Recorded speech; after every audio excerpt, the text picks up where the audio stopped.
Buenas tardes. Espero que hayan tenido un buen almuerzo. Y aquí otra vez, como les había dicho, en Chácharas con Carlitos, en estos programas voy a dedicar el espacio para hablar de diferentes teatristas, como le había mencionado anteriormente. En la primera fase, primera persona que hablé fue de la doctora Victoria Espinosa y su aportación y legado al teatro puertorriqueño. Hoy voy a hablar de otro aportador y legado del teatro puertorriqueño, que es Pedro Santaliz. Hoy me toca hablar sobre Pedro Santaliz.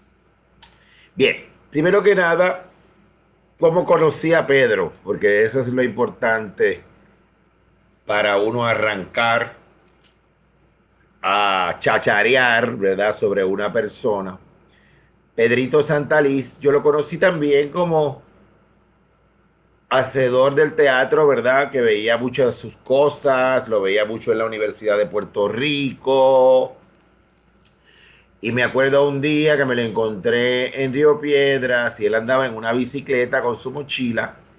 Pedrito Santalice era una persona bien particular, era un saltimbanqui, un cómico de la legua, y andaba por ahí en bicicleta, a pie, con su mochila. Era una persona bien interesante, un creador de teatro bien particular, es la palabra. Entonces, pues nada, empezamos una conversación y estuvimos hablando y hablando y hablando y hablando. Y entonces yo tenía mi carro, que me acuerdo que era una guagua Datsun. Y entonces le digo, pues yo te llevo, vamos a montar la bicicleta en la guagua. Y montamos la bicicleta en la guagua que yo tenía y le di pon a Pedrito y seguimos esa conversación y llegamos a la casa y seguimos hablando. Me acuerdo que él vivía en Valdrich con su mamá. Y entonces empezamos a hablar y de ahí entonces entablamos una gran amistad que duró hasta su muerte. Pedrito Santana fue un gran amigo, un gran amigo mío, y además es uno de los teatristas de Puerto Rico que más yo he admirado y admiro todavía. Que me perdonen los otros, pero Pedro Santaliz es una gran admiración para mí, de todos, de todos, de todos. Que eso me llevó a mí a realizar mi trabajo de investigación doctoral en la Universidad Estatal de Arizona sobre su teatro. Mi disertación doctoral es sobre el teatro de Pedro Santaliz y su aportación a la escena puertorriqueña. Bien, eso sería la raíz de donde se parte hacia el estudio, ¿verdad? La amistad, la hermandad, también eh, Pedrito Santariz podría ser también un padre, ¿no? Porque fue un gran mentor mío, un padre también, durante toda mi vida en el teatro, ¿verdad? Yo trabajé con él también, muy poco después de entablarnos esa amistad, que fue a principios de los años 80. Él me invitó a trabajar con él y trabajé con él en el Semi de Maboya. Me acuerdo el Semi de Maboya bajo su dirección, que eran talleres que se hacían con mucho tiempo, ¿verdad? Pero eran bien interesantes y uno se divertía muchísimo. Me acuerdo que ensayábamos en la casa de Ponce de León, en el viejo San Juan, ¿verdad? Detrás de el Centro Avanzado de Estudios del Caribe. Allí estaba la sede, ¿verdad? De lo que se llamaba la Casa Ponce de León.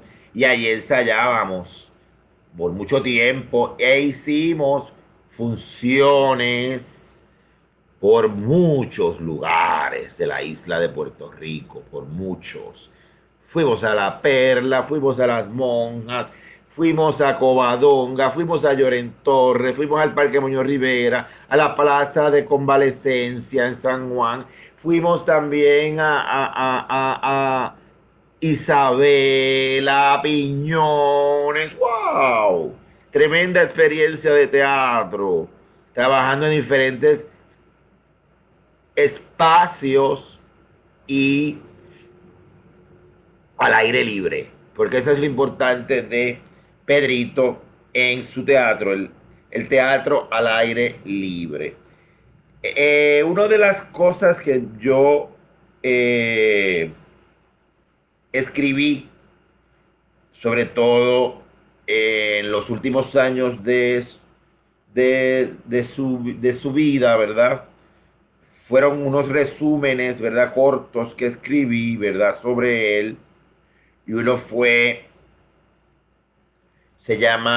le titulé Pedro Santalis, padre del teatro popular puertorriqueño. Y voy a leerlo un poco porque de ahí va a partir el análisis en que yo me baso del estudio de su obra, de Pedro Santalis como teatrista, como realizador de teatro popular sobre todo.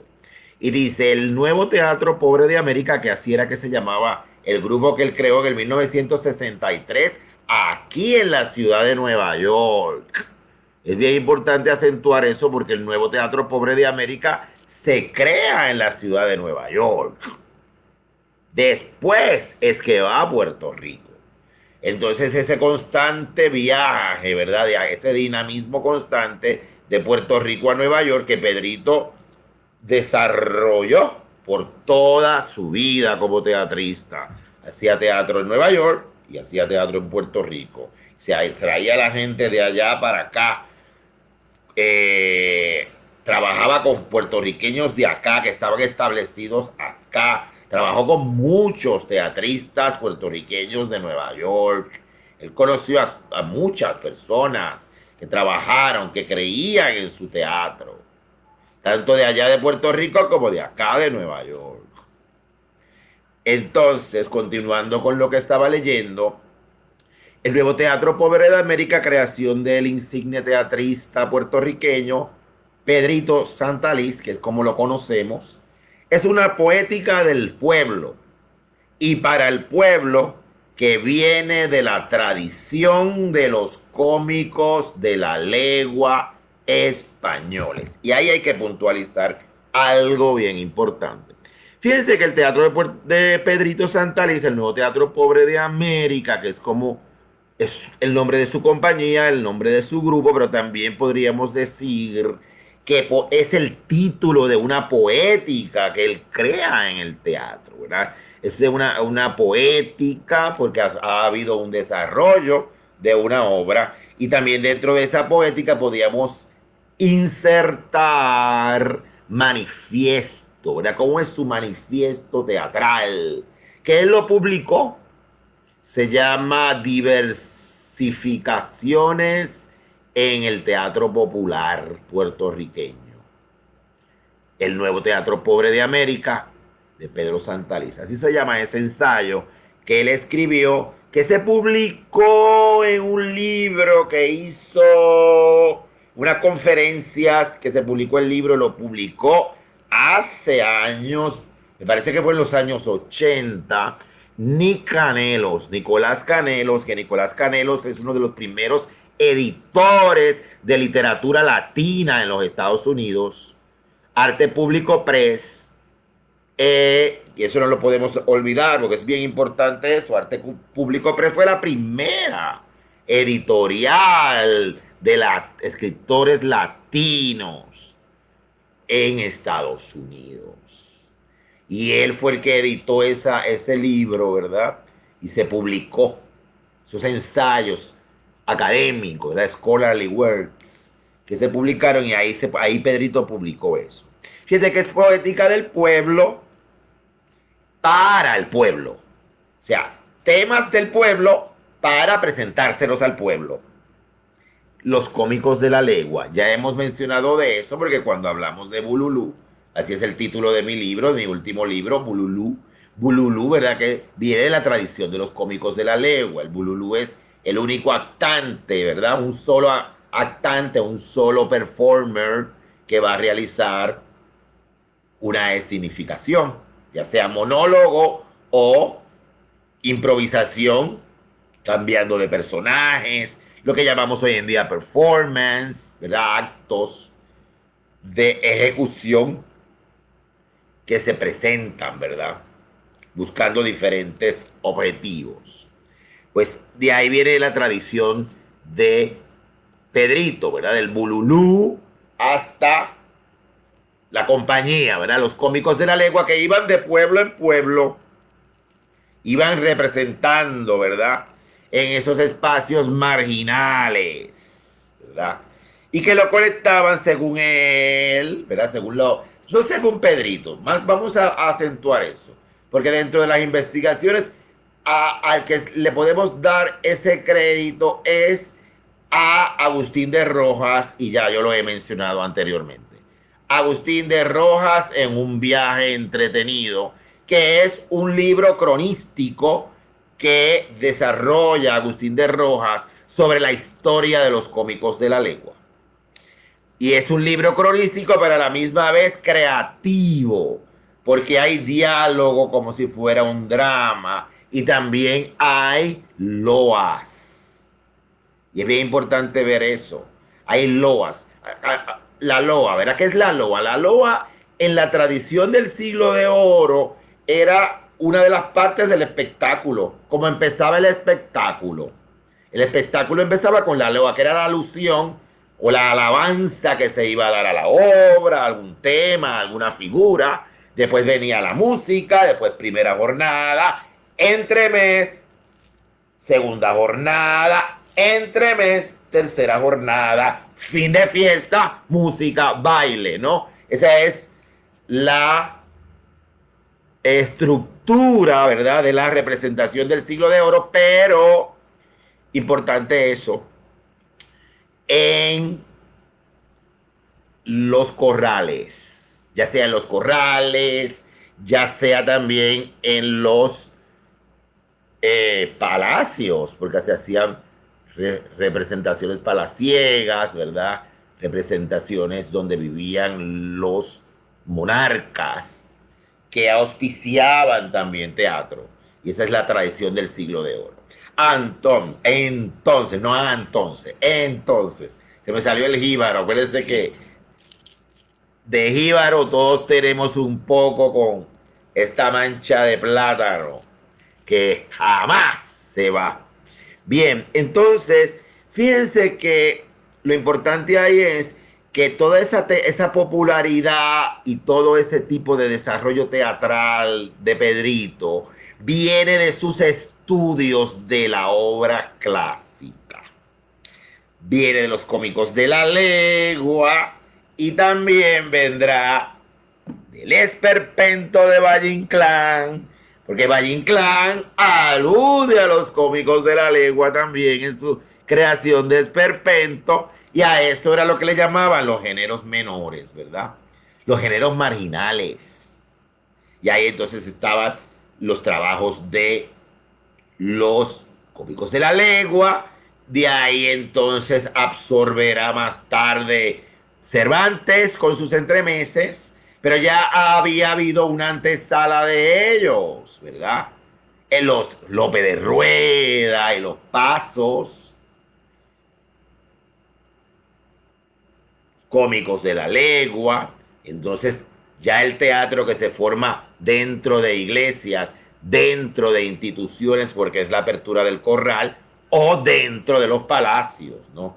Fíjense que todo esto, lo importante de esto, tanto que se margina y se demoniza y se rechaza, ¿verdad?, la poética de Pedrito Santaliz y de otros teatristas que hacen teatro popular. Yo sé que eso ha ido cambiando con el tiempo, yo sé. Yo estoy muy claro en eso, y ya han habido muchas disfunciones de ese trabajo en diferentes espacios académicos y no académicos, de diferentes personas que le dan el lugar que se merece a la persona. Ahora, lo que yo quiero salvaguardar es que ese teatro que se hace para la calle, que se hace para el pueblo, ¿verdad? Esa poética de la alcapurria, como yo le llamo, esa poética de la alcapurria viene de traducciones que están legitimizadas por la historia de la cultura. Y Pedro Santaliz es un ejemplo de eso. Claro, Pedro Santaliz tiene su formación y ahí vamos a la historia del personal. Desde niño, que lo habíamos hablado cuando estuvimos presentando sobre Victoria Espinosa, estuvimos hablando sobre eso. Él perteneció al teatro infantil primero. Y después, acuérdense que el teatro infantil se llamará posteriormente la comedieta, ¿no? Y ahí entonces Pedrito entra a ser partícipe de ese grupo, de esa experiencia con Victoria y toda la formación con Victoria de teatro clásico, de teatro, podríamos decir, académico, porque estaban dentro de la academia, después su formación como estudiante de humanidades, ¿verdad? Estudioso de literatura, estudioso de idiomas, estudioso de drama, tiene su formación y tuvo su grado académico, ¿verdad? De la Universidad de Puerto Rico, Pedrito Santaliz. Toda esa formación, todo ese tipo de estudio, lo llevan a hacer su propio teatro. Y eso es lo que defiende Victoria en su libro. Porque Victoria puntualiza muchísimo eso del nuevo Teatro Pobre de América en su libro. Acuérdense que para Vicky, como yo había dicho anteriormente, Pedrito es una de las figuras más importantes para ella, porque ella fue su formadora, y eso es su orgullo. Acuérdense que cuando uno como maestro formas, los estudiantes son nuestro orgullo, son nuestra formación, aunque nos opongan con sus ideas, su desarrollo, pero eso es lo importante. Eso es lo importante. Porque se ha creado un legado, un conocimiento que se va difundiendo, que se va transformando. Y de eso es que parte la pedagogía verdaderamente. Todo lo contrario, un maestro se tiene que sentir orgulloso cuando un estudiante lo vamos a decir, lo transgrede para realizar otras cosas. Y esas transgresiones se justifican. No es crear enemistades, todo lo contrario, evolucionar. De eso es que se trata. No se trata de egos estúpidos, como pasa en muchos casos, que se crean enemistades de profesores y estudiantes.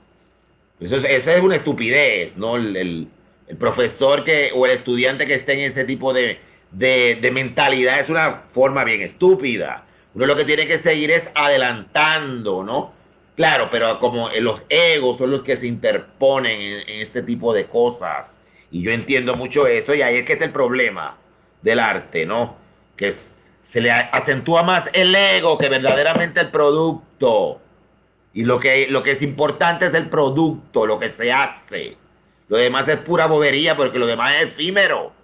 Es efímero. Y además el artista lo que es un mediador. Un mediador, nada más. Un mediador. Un mediador con su imaginación, con su artificio, con su técnica, con millones de características. Pero es un mediador. Mediador, no es Dios bajado a la tierra, no. Y ahí es que viene la problemática de eso, ¿no?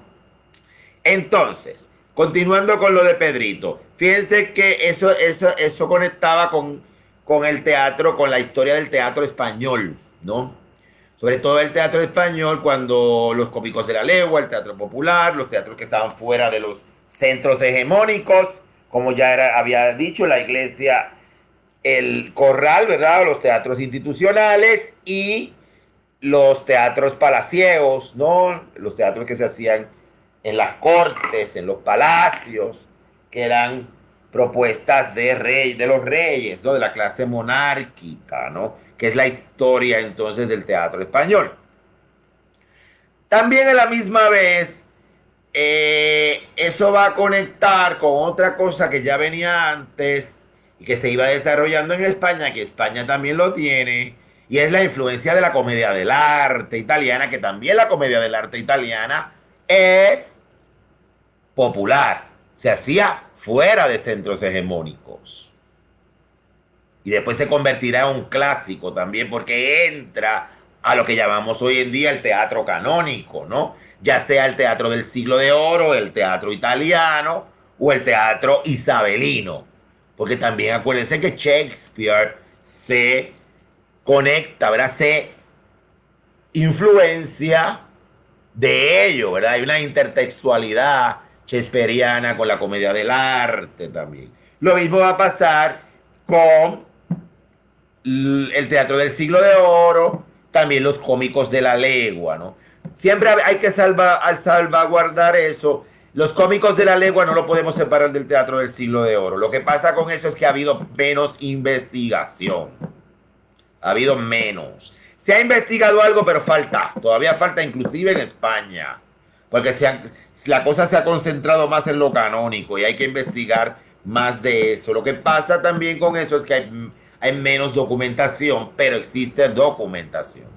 Y una documentación primordial es el viaje entretenido de Agustín de Rojas, que de ahí yo bebí para conectar con el teatro de Pedro Santalís. Por eso la importancia de Pedro Santalís, ¿no? Esa conexión que tiene de ahí, de los cómicos de la legua, del teatro del siglo de oro, y después Valle Inclán, ya en el siglo XX, con el esperpento, y también, después de Valle Inclán, la barraca de Federico García Lorca. Fíjense la trayectoria, cómo va concatenándose ese tipo de desarrollo del teatro. O sea, que es importante eso.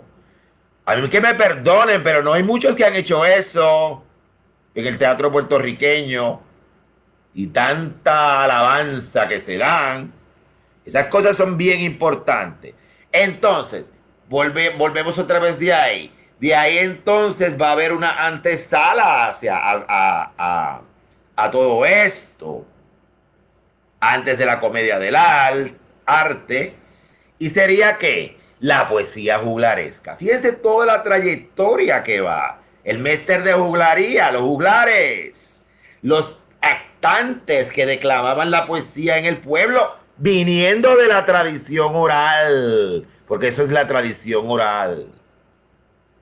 Y ahí vamos a ver las cosas poquito a poco, porque así es que vamos aprendiendo, así es que vamos desarrollándonos. La poesía juglaresca de tradición oral, la comedia del arte de tradición oral también, porque era improvisada, los cómicos de la legua, improvisado, pero también aparece el escrito ya. Ya empiezan a aparecer los escritos. Y ahí teníamos que acentuar al teatro, a todo ese teatro prelopista. El teatro prelopista. Porque acuérdense que el teatro del siglo de oro se va componiendo lo que se llama el teatro prelopista, ¿no? El teatro de, por ejemplo, de Lope de Rueda, los pasos de Lope de Rueda, todo eso es prelopista, ¿no? Juan de la Encina, Bartolomé Torrenaarro, todo eso va antes de Lope, antes del arte nuevo hacer comedia, que ya es el arte nacional, el teatro nacional, el teatro hegemónico, ya es otra cosa. Y eso es lo que siempre se estudia, de Lope para allá. Lope, Tirso y Calderón, ¿no? Y si acaso Juan Ruiz de Alarcón y Guevara, ¿verdad?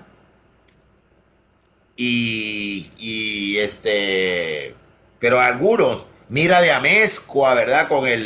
el Fausto, el tema fáustico, ¿verdad? En su obra.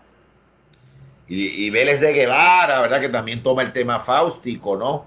Pero eso es un teatro post-lopista, de Lope hacia adelante, que es otra cosa. Pero que eso es lo más que se estudia académicamente. Lo prelopista menos, mucho menos, mucho menos. Hay cosillas, porque he visto siempre, chequeo bibliografías y títulos, ¿verdad? De cosas que se van haciendo.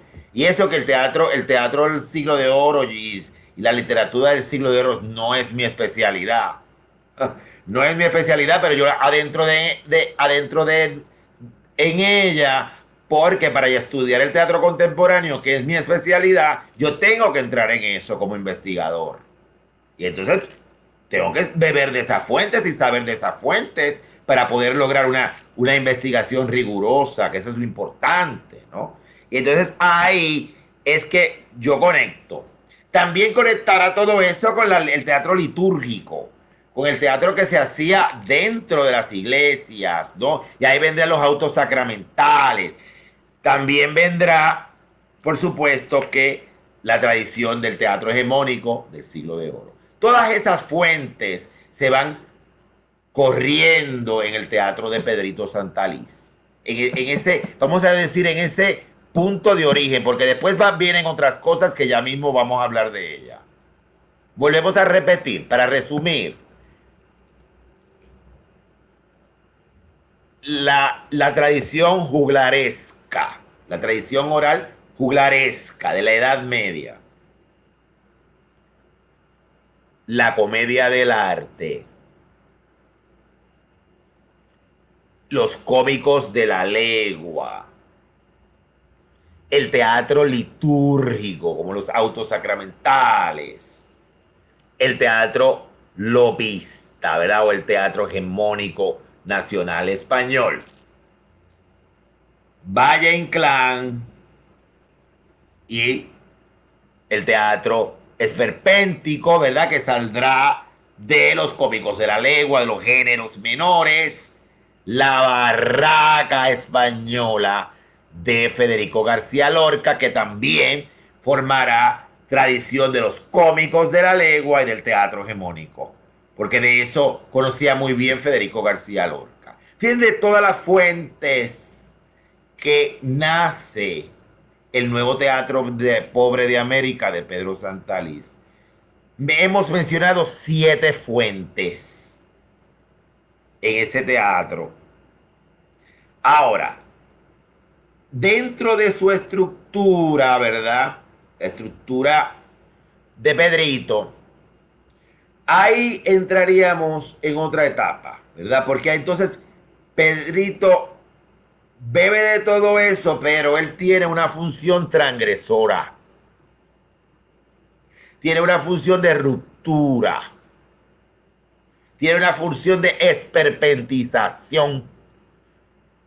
¿Y qué quiero decir con esperpentización? Viene a desformar, a desestructurar, a transgredir, a romper con toda la tradición, vamos a decir, estructural del teatro que se ha ido desarrollando a través de la historia. ¿Qué hace él? Desestructura la dramaturgia. ¿Cómo eran los libretos de Pedrito? Unas notas que te entregaba que no las entendía nadie, solamente él. Así con su letra. Como ahí yo tengo cartas de él. Y como él escribía, así que lo entendían él. Desestructuración de la dramaturgia tradicional. Segundo, desestructuración de la composición y la escénica y montaje. Su trabajo no es porque se desarrollaba a través de talleres, porque talleres es el proceso de creación de teatro. Son talleres para crear un buen teatro, ¿no? Son talleres que se van desarrollando. La cuestión ahí es ahí en ese sentido es se trabajaban improvisaciones ¿verdad? Los grupos. Y había como un tipo de creación colectiva que los actores improvisaban y entonces él te iba trayendo notas, te iba trayendo más cosas del libreto y se iba desarrollando el personaje. Ahí habían, podríamos decir que hay incorporaciones ahí que no necesariamente es que tengan intertextualidades, sino que se conectan. Que hay, diríamos, convergencias. Esa tradición de la convergencia ahí de Pedrito, ahí lo vamos a ver en lo que se iba desarrollando en los años 60. Porque acuérdense que el nuevo Teatro Pobre de América se desarrolla en los años 60 y en los años 60 empiezan muchas de las creaciones latinoamericanas, europeas, a romper, a desesquematizar la dramaturgia, o sea, la letra tradicional, los diálogos y los libretos tradicionales, la dramaturgia tradicional y también la composición escénica. Entonces ahí vendría entonces las convergencias con el teatro latinoamericano, sobre todo el nuevo teatro latinoamericano. Podríamos hablar de convergencias con Osvaldo Dragún, que viene de Fray Mocho en Argentina, que era un grupo también de teatro popular, creación colectiva de Enrique Buenaventura y el Teatro Experimental de Cali, Colombia. Podríamos hablar de la Candelaria de Colombia, Santiago García. Podríamos hablar de Rajatabla, de Carlos Jiménez. Podríamos hablar de allá en Francia, los latinos, el Pánico Arrabal, Jodorowsky, Topor. Podríamos hablar del Teatro Furioso de Francisco Nieva en España, que son teatros que van a la experimentación, a la ruptura, a la esperpentización de la dramaturgia tradicional. Y en eso se ampara Pedrito.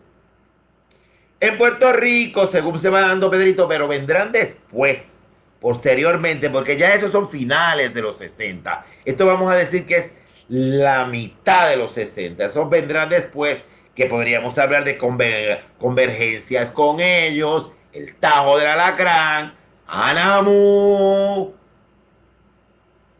el teatro de guerrilla de Carquiles, la creación colectiva, el colectivo puertorriqueño, así se llamaba, todos esos grupos de teatro popular que se desarrollarán después. Ya en el mundo contemporáneo podríamos ver Jóvenes del 98 de Marisa Pérez, podríamos ver también Vuelta Abajo, ¿verdad?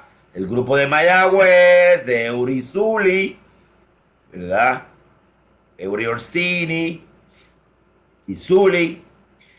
Y entonces que ya es otro tipo de trabajo. También podríamos hablar anterior a ese teatro, los teatreros ambulantes de Rosa Luisa Márquez también, ¿verdad? Que van incorporando otras cosas, porque ya van incorporando también la tradición performática, ¿no? Aunque todo este tipo de cosas ya se habían desarrollado también, tanto por el Nuevo Teatro Pobre de América, que había desarrollado cuestiones del performance también, y también Arrabal en El Pánico. Y de eso bebe Pedrito también, ¿no? Acuérdense que Pedrito estuvo en Europa. Y por allá él conoce a toda esa gente, a Raval, a Grotowski también, todos esos teatros de vanguardia de los años 60 en Europa y de estos teatros de vanguardia en Latinoamérica en los años 60, ¿no? Y ahí está el Nuevo Teatro Pobre de América en Nueva York. También podría conectar también con la tradición de Estados Unidos de el teatro chicano campesino de Luis Valdés. También. todo eso, la esperanza de Jorge Huertas y Rodrigo Duarte Clark, de San Francisco, de allá, de Santa Bárbara primero y después San Francisco, el teatro chicano, todo ese tipo de teatro conecta con esto, conecta con todo este tipo de teatro popular, de teatro de cambio social, de teatro de conciencia política, que tienen una poética también. La poética del nuevo teatro latinoamericano, ¿no? Y de eso se han hecho muchas investigaciones, que yo bebí de ellas para la formación de mi tesis doctoral, ¿no? Todo ese tipo de cosas. Y Pedrito entonces va a conectar con eso. O sea, la formación, volvemos a repetir, del teatro antiguo y la formación del teatro contemporáneo para crear una síntesis, para crear una hibridación, que es lo que es el nuevo teatro pobre de América. ¿Entendido hasta ahí? Bien, acuérdense que cualquier pregunta que haya, ahí tenemos el chat para hacer preguntas, para hacer aclaraciones o para hacer sugerencias, etc. La otra forma es, como he puntualizado anteriormente, es que Pedrito deja muy claro en la historiografía del teatro su objetivo como realizador teatral, al difundir la evolución de la cultura que se registra desde la oralidad y la narración de los antiguos areitos. Fíjense todavía más. Ya vemos la tradición latinoamericana, la tradición europea, pero también, y eso es importante también, la tradición de nosotros como puertorriqueños, las tradiciones orales de nosotros como puertorriqueños. ¿Qué tradiciones orales? El areito es lo primero. El areito. Y eso está demostrado muy claramente. Eso está demostrado muy claramente en el CEMI de Maboya, que yo formé parte de ese elenco en los años 80. El CEMI de Maboya, y con las investigaciones que hace Pedrito de Pané, de los cronistas, de Pedro Mártir de Anglería, de Gonzalo de Oviedo. Porque esa es otra cosa también, que Pedrito siempre estaba investigando. No se inventaba, por ejemplo, un título de su obra, una de sus obras, me acuerdo ahora así como Serenito se cayó en Padín. Se cayó frente a Padín. Y era González Padín, el viejo San Juan, y un niñito se cayó allí, él le puso Serenito. Pero ese Serenito se cayó frente a Padín, es una situación circundante del momento allí que él vio, pero él lo va a relacionar, lo va a conectar con una investigación que él hace, y de ahí es que viene su creación, ¿entienden? Otra cosa, por ejemplo, también de Pedrito, en ese sentido investigativo, me estaba acordando de eso los otros días. Sirvientas borrascosas leyendo novelitas rosas. Fíjense esos títulos tan largos de Pedrito, que eso viene de Valle Inclán. Ahí está la esperpentización. Ya la esperpentización empieza desde los títulos, ¿no? De los títulos. Eso, Valle Inclán era así, ¿no? Por ejemplo,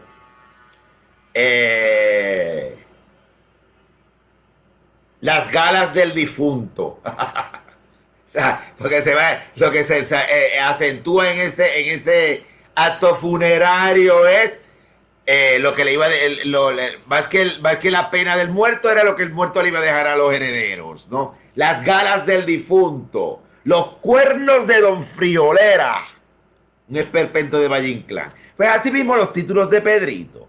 La sirvienta borrascosas, ¿qué investigación hace? Toda la investigación de la novelística del siglo XIX, sobre todo de la novela inglesa, la novela femenina inglesa de la Brontë, ¿verdad? Cumbres borrascosas, todas esas novelas del siglo XIX, que es de donde viene la tradición del melodrama, que va a llegar después a la televisión. Esa es otra investigación también que hay, ¿no?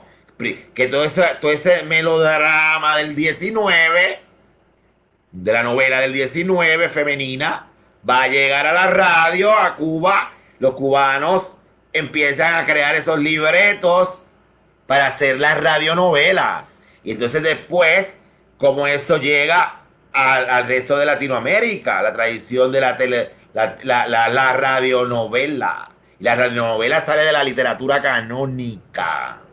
Porque lo primero que se hacía eran adaptaciones de novelas canónicas. Después es que empiezan a aparecer libretistas. Y esos libretistas basan sus trabajos en las novelas canónicas del siglo XIX, que es donde está el punto, podríamos decir,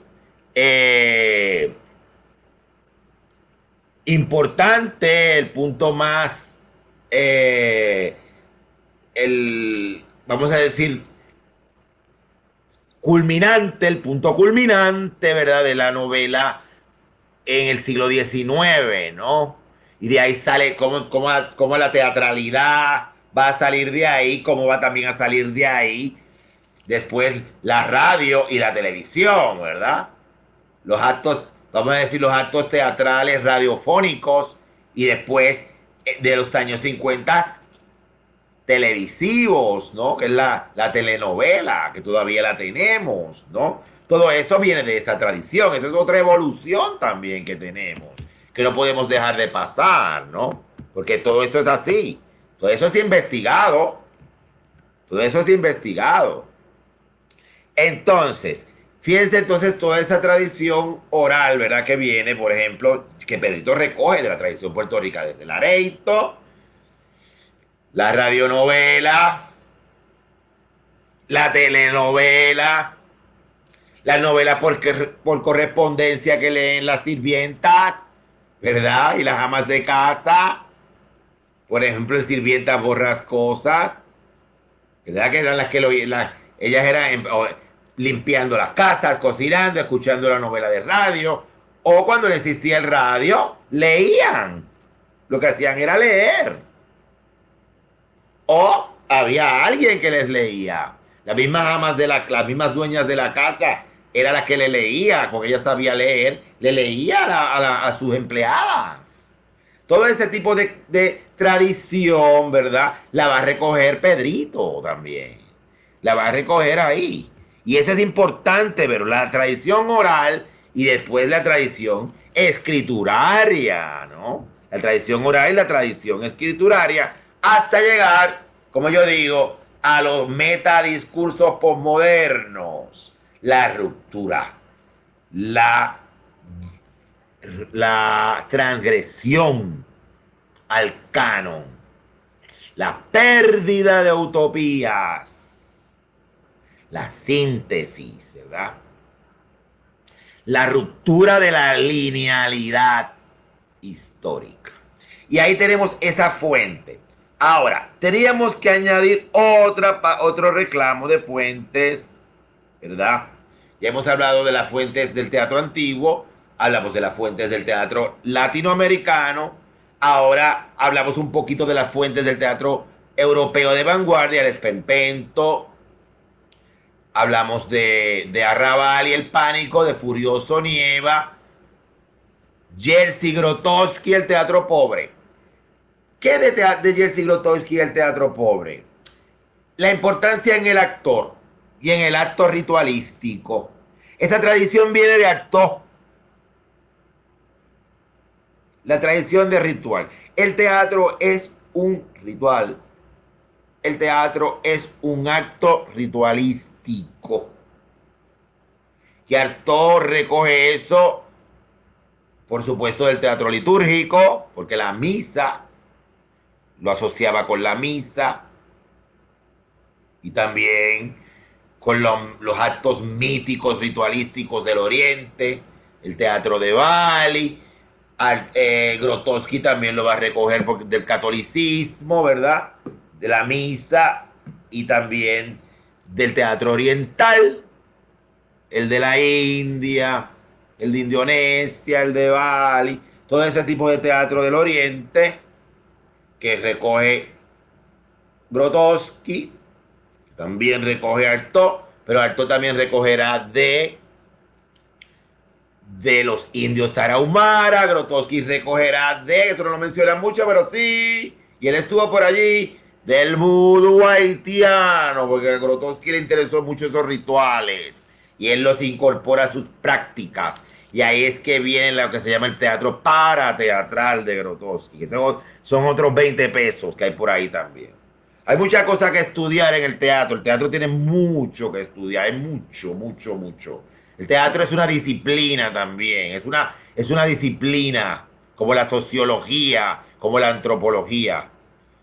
O sea, por eso es que se llama la teatralogía, el estudio del teatro como producción de conocimiento.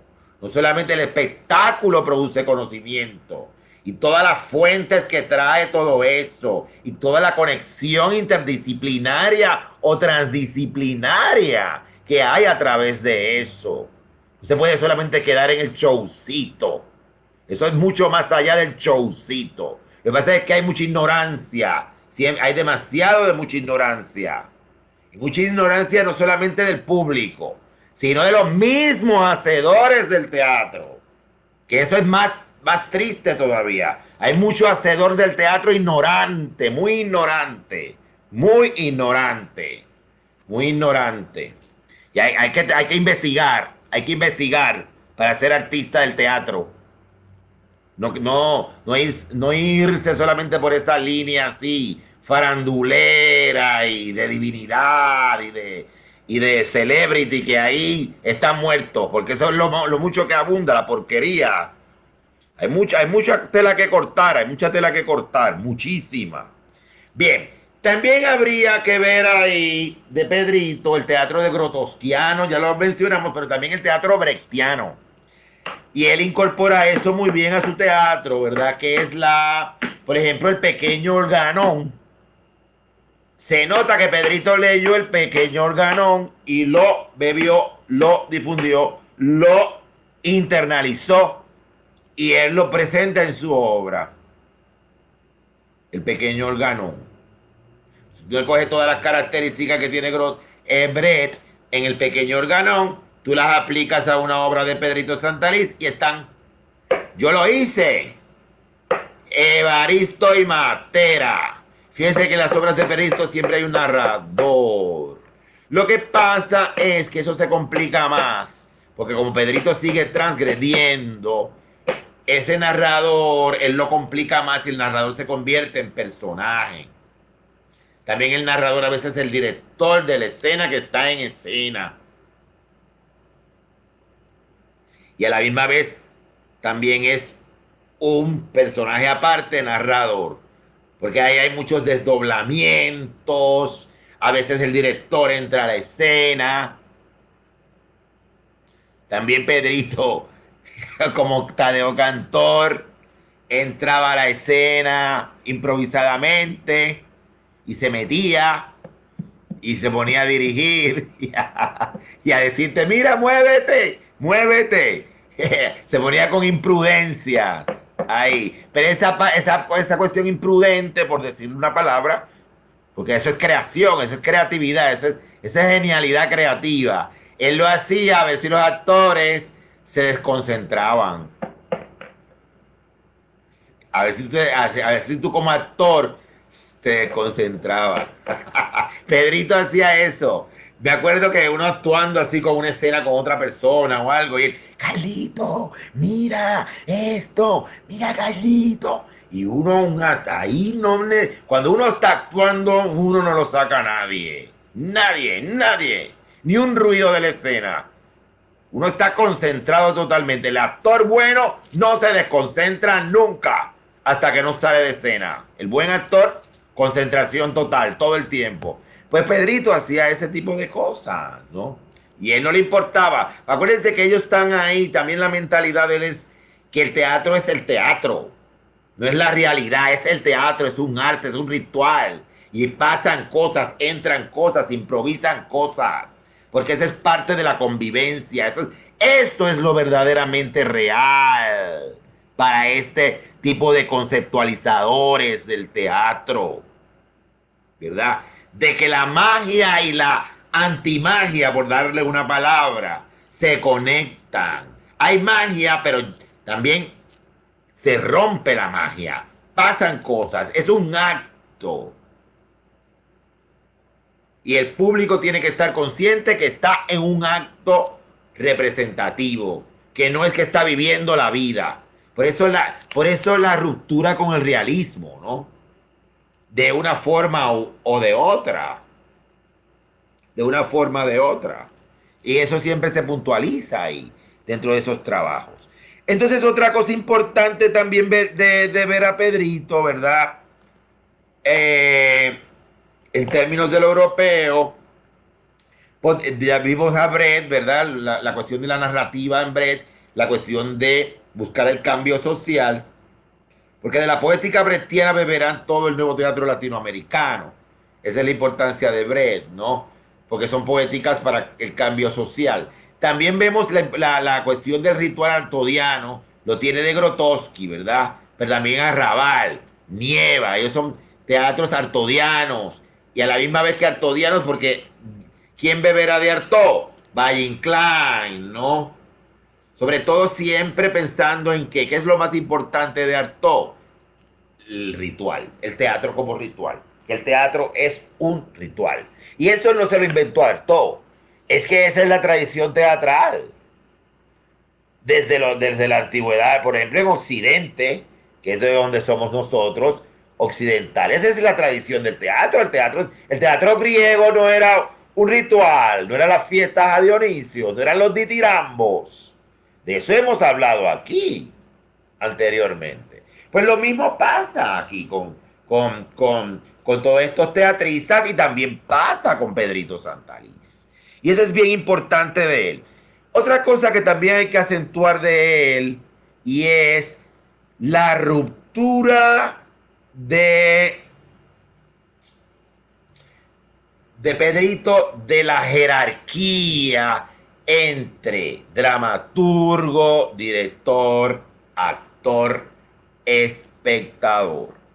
Es bien importante en ese sentido, porque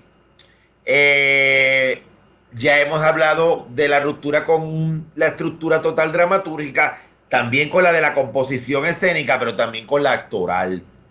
Los actores se convierten en muchas cosas. Los actores para él siempre está ensayando, que él como director interviene en la obra, aún en una función.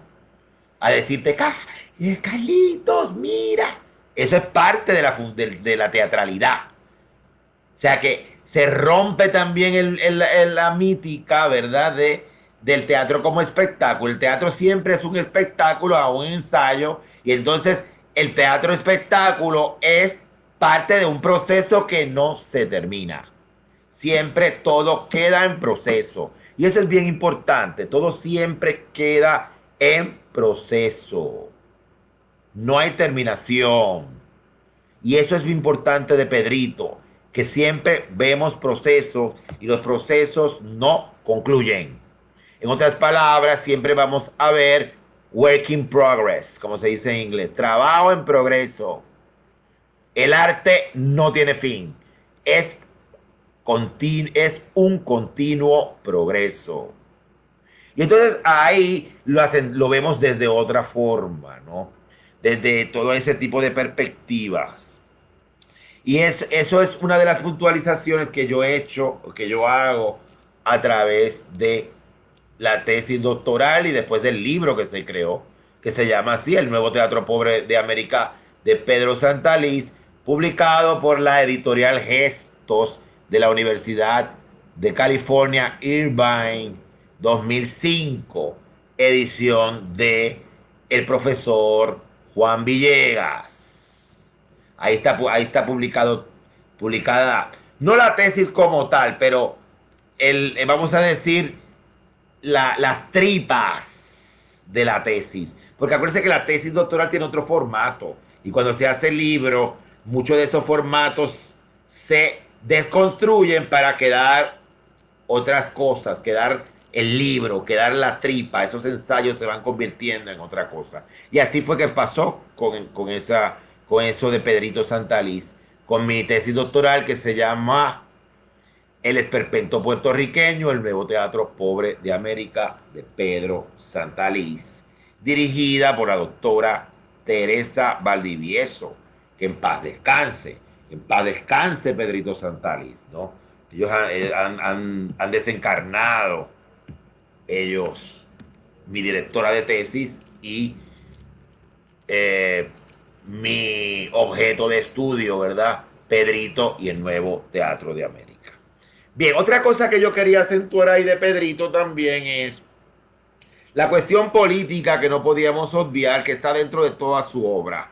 Siempre hay cuestión política, siempre hay análisis y crítica a la cultura, crítica a la colonización y a la colonialidad también.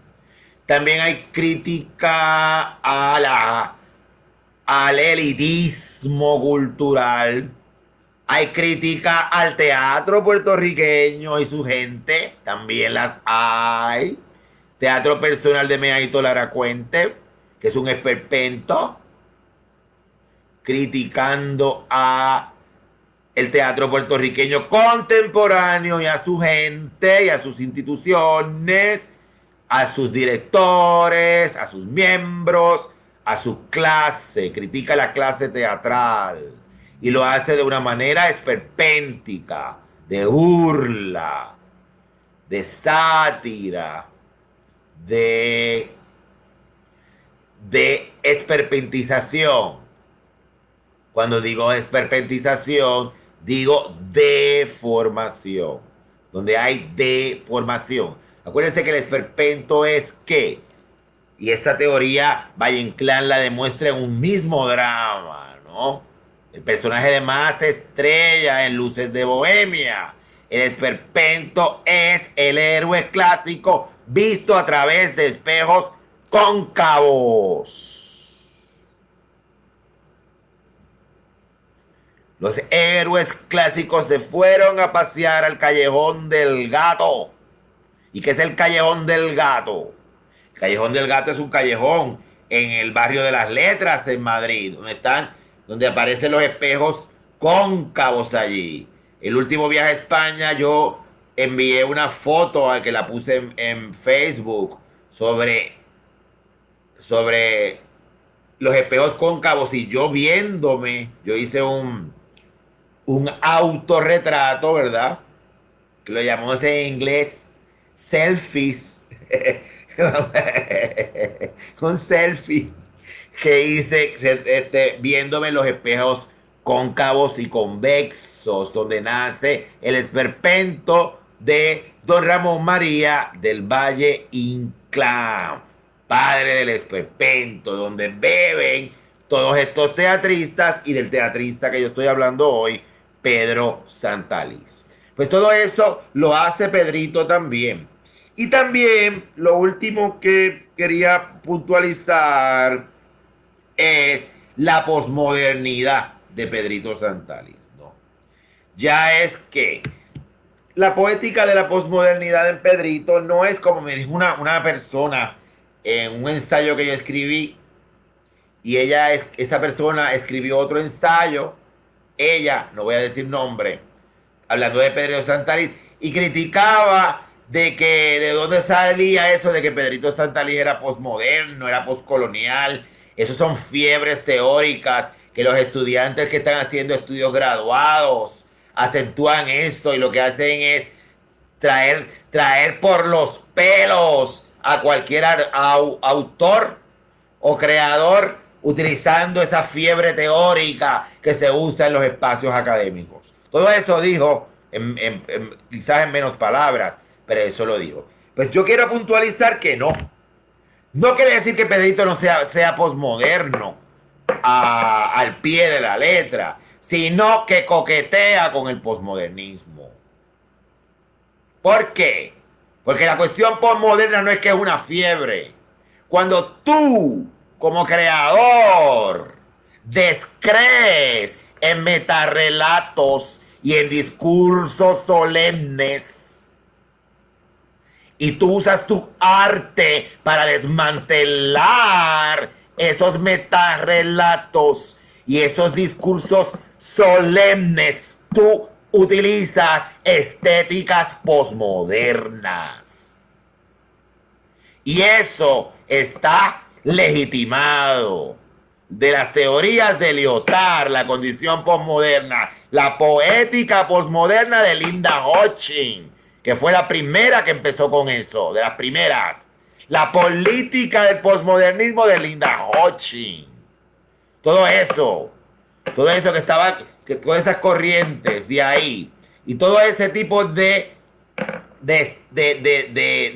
ruptura. Entonces, en Olla, es una obra que está publicada en el único libro que publicaron sobre Pedrito, que se llama así, Teatro de Pedro Santaliz, Instituto de Cultura. Se publicó ese libro. Me parece que fue en el 1992. Y yo estuve en la presentación que fue en el colegio de regional, allá en Villa Nevares, donde era la administración de colegios regionales, cuando existían los colegios regionales en Puerto Rico. Y entonces, ahí se presentó ese libro. Y Olla tiene eso, porque ahí Pedrito empieza a desmantelar cómo en la colonización y la situación actual de Puerto Rico trae el consumo, la cuestión del consumo y cómo empieza a desmantelarse el metarrelato del capitalismo para empezar a crear la política neoliberal que estamos viviendo hoy en día dentro de esa situación colonial.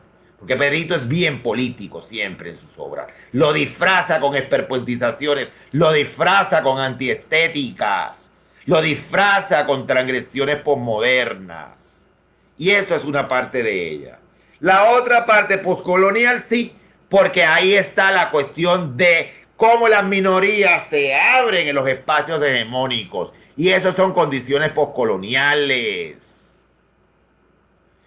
Hacer una obra de teatro del nuevo Teatro Pobre de América en el Lincoln Center, fue entrar a un espacio hegemónico como es el Lincoln Center y hacer allí una obra como San Crisóstomo Cuñado o Evaristo y Matera. Esa es una transgresión postcolonial, porque las minorías van a los centros hegemónicos a decirle quiénes son ellos. Y eso son poéticas postcoloniales. Y eso está muy claro en sus obras. O sea que sí podrá haber un invento, sí podrá haber una fiebre teórica, sí la hay. Pero en el caso de mío, no es ni fiebre teórica, ni es por ser la última Coca-Cola del desierto teóricamente, sino que ese tipo de propuestas se legitiman con sus propios discursos. Y de ahí es que salen las investigaciones. Y eso yo lo aclaro muy bien a cualquier persona. Porque cuando uno crea cuando uno hace una investigación, uno legitima lo que escribe. Y está legitimado ahí en sus propios discursos. Si yo uso a Pedrito Santaliz como fuente de trabajo, es porque veo en su trabajo que hay producción teórica que sale de su creación. Hay producción teórica que sale de su creación. O de su creación se puede producir teoría. Se puede sacar teoría. Y es por eso es que esos dramaturgos yo los estudio, los escribo sobre ellos. Porque dentro de sus textos, dentro de sus discursos, dentro de su producción estética, hay una producción teórica que yo la veo ahí y hay que sacar eso hacia afuera. Y ahí está Pedrito, ahí está Aniel Marat, ahí está Lidia Milagros González, ahí está Víctor Fragoso, de acá de Nueva York, puertorriqueño de Nueva York. Ahí está el director de teatro y dramaturgo del espectáculo Oscar Giner. Ahí está Zora Moreno. Son gente que me producen dentro de su trabajo. Hay una producción teórica que yo puedo elaborar porque está ahí en sus discursos y en su producción estética. Por eso salió mi segundo libro sobre investigación teatral, que es para que no se nos olvide, ¿no? Y a eso está ahí. Eso está ahí. Lo que pasa es que hay que leer teoría. Hay que leer teoría para poder por poder navegar por todos esos textos, que es diferente. Diferente, no es nada subjetivo, ni de que hayan showing off. No, I am not showing off. Sino son trabajos que se hacen con mucha rigurosidad académica. Y eso es lo que hay. Porque según yo soy un artista, también soy un académico bien riguroso. Porque me gusta investigar. Y de eso es que se trata. Bien, antes de terminar, lo último que quería hablar es de la última obra que escribió Pedrito, que es Las Divas Gremios. Y ahí entonces tengo que acentuar la cuestión de nuestra gran compañera y colega Carmen Gutiérrez, que trabajó con Pedrito Santalís desde sus inicios hasta esta, que fue la última obra de Pedrito. Ahí Pedrito empezó el proceso de enfermedad que un año posterior falleció. O menos de un año. Unos cuantos meses después falleció. Y Carmen y el colectivo tomaron la batuta de esa obra. Y ahí estamos mencionando a las teatristas del teatro puertorriqueño de años, que se juntaron para hacer esta obra, Las Divas Gremios. Y hablo de Carmen Gutiérrez, hablo de Carmen Iris Camacho y hablo de Lourdes Morán, que fueron teatristas que trabajaron años en el nuevo Teatro Pobre de América de Pedro Santalís y se encargaron de continuar la producción que se hizo en el New Yorican Café de San Juan y también en el Taller C. La primera parte yo no estuve, la de primera parte del New Yorican, pero después volvió a hacerse. Y ya Pedrito estaba un poquito mejor y se hizo otra vez en el New Yorican. Y ahí yo estaba. Yo estaba ahí, yo hice parte porque en la primera parte había unos poetas que leíamos allí. Y en esa estaba Antonio Ramírez Córdoba, formaba parte de ello. Había otro poeta más y estaba yo. Y también participó en ello, en un momento participó Ángel Luis Méndez también. Que en paz descanse también el poeta Ángel Luis Méndez. Entonces en la segunda parte del espectáculo eran las Divas Gremios. Se hizo en el New Yorican y después se hizo en el Taller C, en Río Piedras, que hoy llamamos El Ensayo, que lo adueña otro teatrista puertorriqueño que es Ricardo Magriña. Ricardo Magriña, que es muy importante él también, porque es un dramaturgo y un teatrista experimental. Bien, entonces Las Divas Gremios, esta fue la última obra de Pedrito. Y entonces ahí, en esa reseña que yo hice, acentúo que encontramos en ella un resumen del legado cultural de Pedrito como testimonio de su poética de drama previo a su fallecimiento. La obra configura una vuelta a los orígenes ritualísticos del teatro a través de un sainete, ¿verdad? Que es la pieza de arte, un género menor, ¿verdad? Que se desarrollará después de el entremés. Acuérdense que el paso, el entremés, el sainete, que los desarrolla Ramón de la Cruz, que también tiene una trayectoria el sainete, porque ese nombre viene del pescado que comían los trabajadores. De ahí que viene sainete, eran los pedazos del pescado, así se le llamaban. Entonces,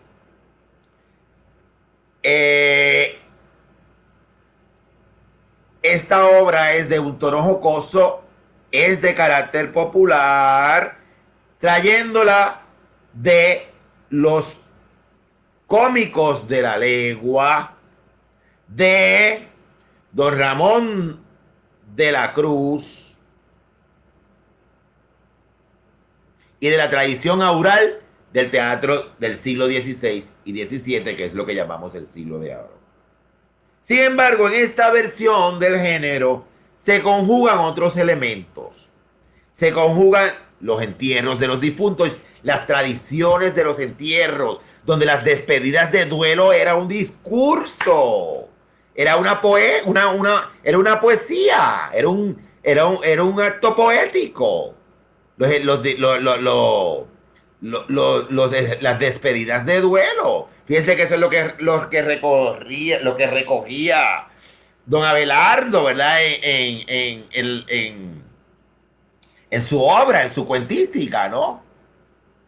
Don Crepúsculo, el despedidor de duelo, que hacía Chavito, ¿verdad? En la película de Luis Molina, sobre los cuentos de Abelardo, ¿no? Y es uno de los cuentos del libro Terrazo.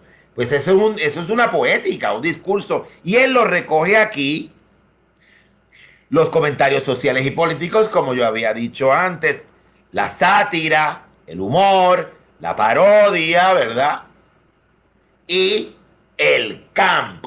Y ahí entramos en otra cosa, el camp. ¿Qué es el camp? El camp viene, fíjense que viene de, por ejemplo, la que acentúa muchísimo el camp, porque el camp es, verdaderamente eso viene de Europa, los alemanes y todo eso, sobre todo en la Segunda Guerra Mundial. Todo ese tipo de la cuestión campi, la cuestión es, la cuestión, diríamos,